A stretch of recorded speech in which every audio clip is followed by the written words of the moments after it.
Diniz, boa noite. Pedro Rocha, da Rede Minas. Caio, boa noite. Diniz, com a sua alteração da troca do Wallace no início ainda do jogo, você avalia que foi um erro ter começado o jogo com ele? E Caio, vocês dentro de campo, até por essa postura inicial do Racing, vocês acreditam que teve uma diferença de intensidade entre as duas equipes? Obrigado, gente.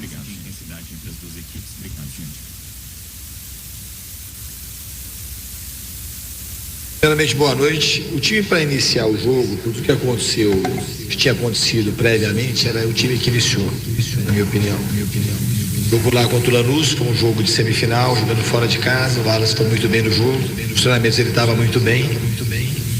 E, na minha concepção, ele tinha que iniciar o jogo.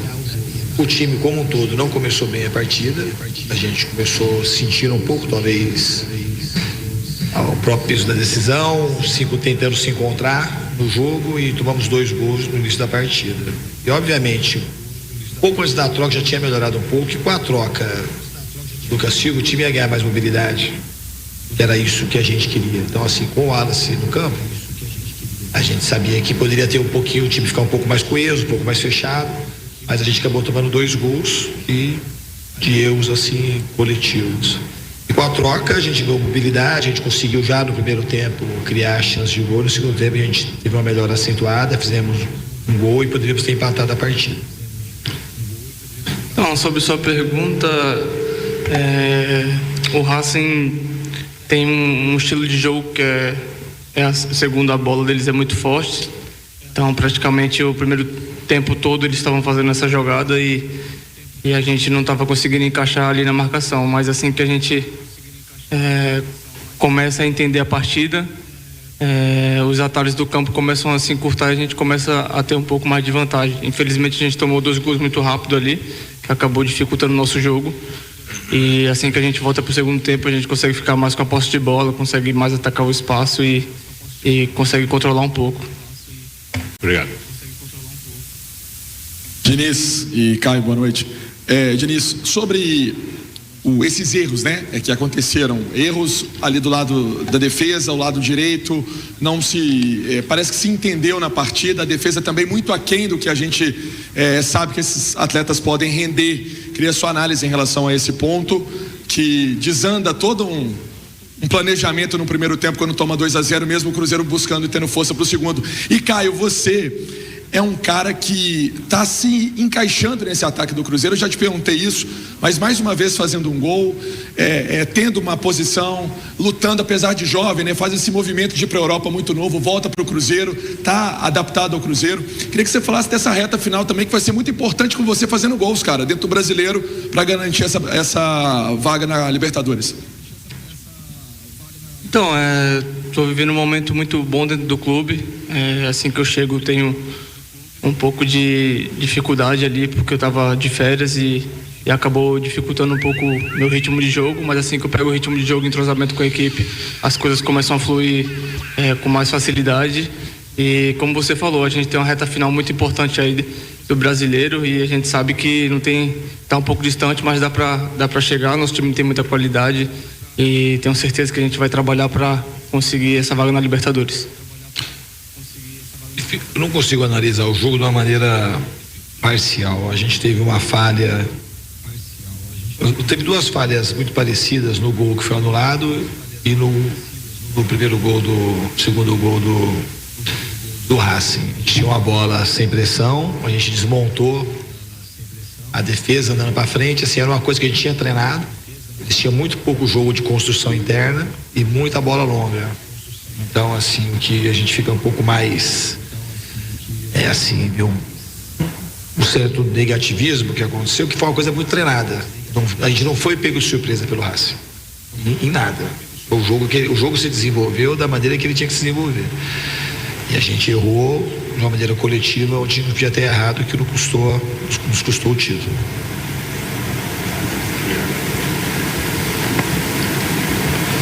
Boa noite, Diniz.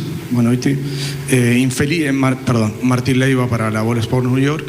Infelizmente no jogo tem vencedor e tem perdedor. ¿Você qué tem para decir a Costas en este momento que él está sintiendo la joya de la victoria como você tiver o ano passado com Fluminense. Muito obrigado. Eu acho que tem que dar os parabéns. Acho que o Racing mereceu, lutou para chegar, chegou bem na final e ele, embora eu não conheça pessoalmente, além de ser um grande treinador, parece ser uma grande pessoa. Então, só quero dar os parabéns, que foi uma conquista justa e merecida. Obrigado. Por favor. Diniz, Samuel Venâncio, ainda um pouco sobre a alteração. Você já vinha preparando esse Cruzeiro há um bom tempo, né? Quando você faz a alteração, você abandona o trabalho que foi feito durante os últimos dias. Por que você abriu mão disso? E se não dava para ter percebido nos treinamentos que talvez não funcionasse diante do Racing? E por que o que foi treinado, mais uma vez, não consegue se executar? É pelo adversário? É pelo grupo? O que faltou para essa questão? Então, Samuel, essa pergunta, assim, depois que aconteceu, ela é sempre fácil. Você podia falar assim, replicar assim, por que contra o Lanús deu certo? Hoje deu errado. Então, se fosse para dar errado, a gente tinha que ter marcado melhor com o Wallace em campo, mas não foi conta do Wallace. A gente tomou 2 gols por quando a gente teve uma falha defensiva, e 2-0 que deu uma... Se o jogo tivesse ficado 0-0, tudo bem. A gente estivesse com dificuldade de criar, de mobilidade, alguma coisa assim. Mas a gente tomou 2 gols e isso fez eu mexer o time. E para ganhar mais, precisava mexer, não quis esperar o intervalo para fazer a mudança. E eu sabia que com o Lucas Silva ia ganhar mais mobilidade. E era uma aposta que a gente tinha também que podia. E se eu tenho o Lucas no banco, se alguma coisa desse errado, eu tinha o Lucas para votar. Se eu saio com o Lucas direto, assim, não sei se o Lucas ia aguentar o jogo todo, então assim, era uma estratégia, eu não me arrependo do que eu fiz. Eu acho que assim, o jogo, do jeito que aconteceu lá contra o Lanús, com o Wallace, com o Romero, com o mesmo time, foi um jogo bastante consistente, o Wallace também jogou bem, o Wallace tinha treinado muito bem, e o time coletivamente não estava bem no começo da partida. Depois, um pouquinho antes de fazer a alteração, o time já tinha melhorado. Então, depois que acontece, é mais fácil fazer a avaliação. E o jogo aconteceu e eu fiz a mudança que eu tinha que fazer. Se eu podia ter percebido, podia ter começado. Podia ter começado com o Luz, podia ter dado errado também. A gente ia estar falando porque o resultado podia ter acontecido. O futebol é um jogo que a gente não tem precisão. Então não me arrependo daquilo que o time que tinha que iniciar o jogo para essa partida, na minha concepção, era aquele. E a mudança ela foi feita de uma maneira rápida, porque a gente com 2-0 atrás, quanto antes, e o Lucas estava treinado para jogar na posição e para entrar. Então não foi um trabalho desperdiçado, porque a troca também faz parte do trabalho. Tá? Então assim, eu acho que a gente podia ter empatado o jogo, a gente podia ter sido campeão, podia ter acontecido um monte de coisa. Agora, o resultado que aconteceu foi esse. A gente tem que saber avaliar tudo o que aconteceu, aprender e seguir evoluindo. O time tem feito coisas boas, fez coisas ruins hoje no jogo e fez coisas positivas. A gente tem mais 4 jogos do Campeonato Brasileiro, 4 finais para nós, para a gente conseguir terminar o mais alto possível na tabela. Obrigado. Por favor. Boa noite, Rafael Nobre, do Jornal O Tempo. Diniz, até onde o técnico pode interferir no resultado de uma partida? Eu te pergunto isso porque, até para a gente, como jornalistas, a gente possa ser mais justo nessa cobrança, né? Você disse aí de 2 falhas parecidas que o Cruzeiro teve nessa partida, a decisão, o jogo mais importante do ano, o jogo decisivo. Uma falha aos 2 minutos, o gol anulado, e depois outra falha que volta a acontecer no gol do Adrian aos 20. Não era tempo suficiente para o Cruzeiro consertar ou tentar amenizar um pouco dessa derrota que foi construída com esses 2-0 de 20 minutos? Acho que a pergunta sua em relação ao técnico, o técnico ele tem um peso importante na equipe. E quando tem um tipo de resultado como esse, o treinador ele tem um peso. Uma falha tática como aconteceu, o treinador nunca está isento. Então, a gente treinou, a gente fez, a gente sabia e a gente errou. Então você falar assim, quantificar qual que é o peso do técnico, para mim o técnico sempre tem um peso importante, principalmente quando acontece uma falha coletiva como aconteceu. Não foi uma falha só individual, foi uma falha coletiva. Então a gente assume e a gente tem que treinar o time e assim, mas é muito difícil responder a tua pergunta para quantificar o quanto o treinador pode interferir. Certamente o treinador interfere e tem responsabilidade grande tanto no fracasso quanto no sucesso. Obrigado. Por favor. Adroaldo Leal, Rádio 98. Diniz, Cruzeiro tem agora Grêmio, Red Bull, Palmeiras e Juventude, você disse, são, né, 4 finais. O que o Cruzeiro vai ter que fazer diferente, principalmente em questão de para conseguir esses resultados, uma vez que o time, você pode avaliar como o time tem evoluído, mas o que se vê essa questão dessa evolução, o Cruzeiro precisa dela para ontem, porque agora só tem um Campeonato Brasileiro para buscar essa vaga para a Copa Libertadores, que até o próprio Alexandre Matos, o Pedro Lourenço já falaram da importância do Cruzeiro estar nessa competição na próxima temporada. Bom, de uma maneira pragmática, a gente tem que marcar melhor, evitar os gols que a gente tem sofrido e aproveitar melhor as chances que a gente tem. Se eu falar de uma maneira pragmática, é isso.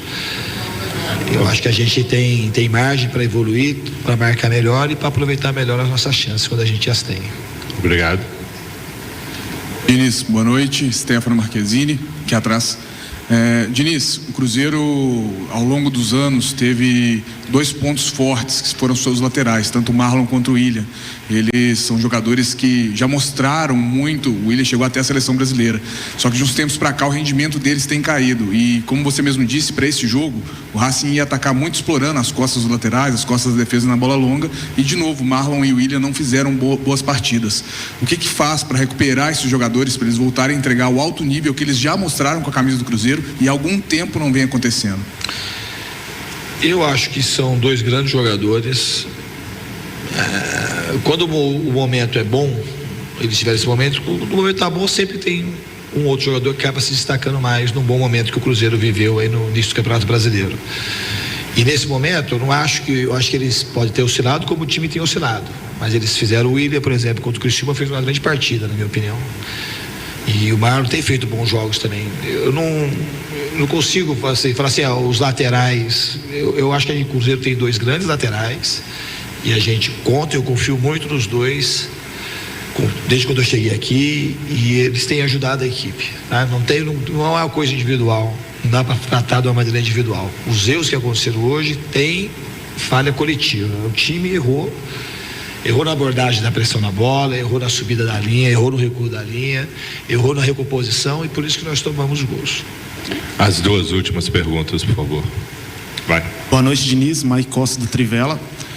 O Cruzeiro tem tido nessa temporada uma dificuldade em recuperar jogos, né? Quando sai perdendo, foram poucos jogos que o Cruzeiro conseguiu a virada. Mas eu nem digo de partidas em si, mas de todos os jogos do campeonato em si. Como fazer esse Cruzeiro levantar a cabeça? A gente viu jogadores muito desolados, Matheus Pereira, Romero, para que consiga se recuperar na temporada e conseguir essa vaga na Libertadores. Qual vai ser esse trabalho psicológico? Obrigado. Eu acho que hoje a reação dos jogadores é que tem que ter mesmo. Perdeu uma final de campeonato, tem que ficar muito triste, sentir bastante, é sofrido, e a gente tem aí poucos dias para poder se recompor e decidir fazer mais um jogo como se fosse uma final contra o Grêmio, que de fato são 4 finais que a gente tem pelo Campeonato Brasileiro. Alguém mais? Aqui, por favor, na frente. Boa noite, Gustavo Zupac da ESPN. A gente sabe que a reconstrução do Cruzeiro, ela não dependia da final da Copa Sul-Americana, né? Claro que seria melhor vencer do que perder, mas na verdade é o contrário, né? Estar na final da Sul-Americana é consequência da reconstrução do Cruzeiro. Mas pelo que você já conheceu do clube nesses 2 meses, qual é o risco de uma derrota doída como foi a de hoje ter algum tipo de interferência no andamento das coisas dentro do clube? Eu não vejo risco do andamento nas coisas do clube e também não me preocupo com isso. Eu acho que assim tem muito valor o Cruzeiro voltar a disputar uma final de um campeonato tão importante quanto a Sul-Americana, depois de tanto tempo. É um time que nesse ano teve um momento no Campeonato Brasileiro excelente, depois teve uma queda e tem oscilado mais nos resultados que no desempenho dos jogos. Então o trabalho ele evolui e a gente espera nessa reta final, nesses 4 jogos, a gente se recompor rapidamente do que aconteceu hoje para a gente terminar muito bem o campeonato.